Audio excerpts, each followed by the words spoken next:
All the students, hope that कि आप सब ठीक होंगे। इंग्लिश का जितना भी इंग्लिश बी का हमने सिलेबस कवर किया, आपने उसे बहुत अच्छे से याद किया होगा, बहुत अच्छे से रिवाइज किया होगा। तो आज हमने एक बहुत अहम टॉपिक जो है वो कवर करना है, और वो है टू और टू, TOO2 प्लस 2TO, जिसको हम इन्फिनेटिव का टू भी कहते हैं।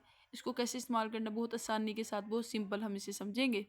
तो सबसे पहले देखते हैं कि ये कब कब इस्तेमाल होता है। ये टू जो है TOO2, ये किसी चीज़ का हद से ज़्यादा होना, ज़रूरत से ज़्यादा होना जो है वो ज़ाहिर करने के लिए इस्तेमाल होता है।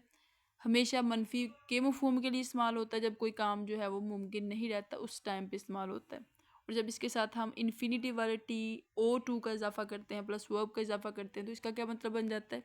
इसका मतलब बनेगा कि इतना के ये काम नहीं हो सकता। अब इसको किस तरह से इस्तेमाल करते हैं, फार्मूला क्या होगा, ये आप यहाँ पे देखेंगे कि सबसे पहले हमने TOO2 लगाना है, फिर उसके बाद हमने एडजेक्टिव का इजाफा करना है। और ये आपको पता है एडजेक्टिव क्या होता है, पार्ट्स ऑफ स्पीच करते हुए हमने बहुत अच्छे से इसे देखा था। तो टू के बाद एडजेक्टिव का इजाफा करेंगे, उसके बाद TO2 यानी इन्फिनिटिव वाला टू ऐड करेंगे, और फिर हम वर्ब का इजाफा कर देंगे। ओवरऑल हमने इसको इस्तेमाल कब करना है? जब हमने कुछ इम्पॉसिबल एक्शन को जाहिर करना हो।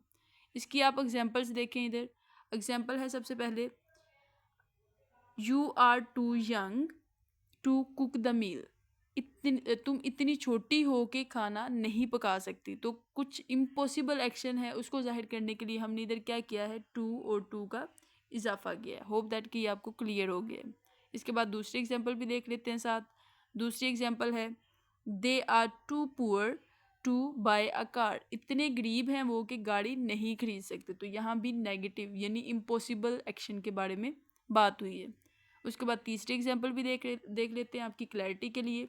The juice is too sour to drink. Juice इतना खट्टा है कि पिया नहीं जा सकता। तो फिर से इम्पॉसिबल जो मनफी चीज़ है उसको जाहिर करने के लिए हमने इन दोनों का इस्तेमाल किया है। तो इन कंक्लूजन हम ये कह सकते हैं, टू जो है वो हमेशा मनफी एहसास देता है, जबकि वर्ब वेरी जो है, ये एडजेक्टिव वेरी जो है, ये शिद्दत के इजहार के लिए इस्तेमाल होता है।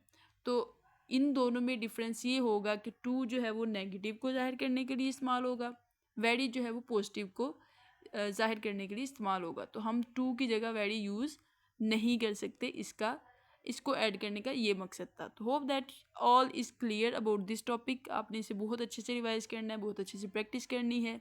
बुक के ऊपर जो सेंटेंसेस हैं उसको आपने सबको प्रैक्टिस करना है, और आपने क्लास में बिल्कुल प्रिपेयर होकर आना है।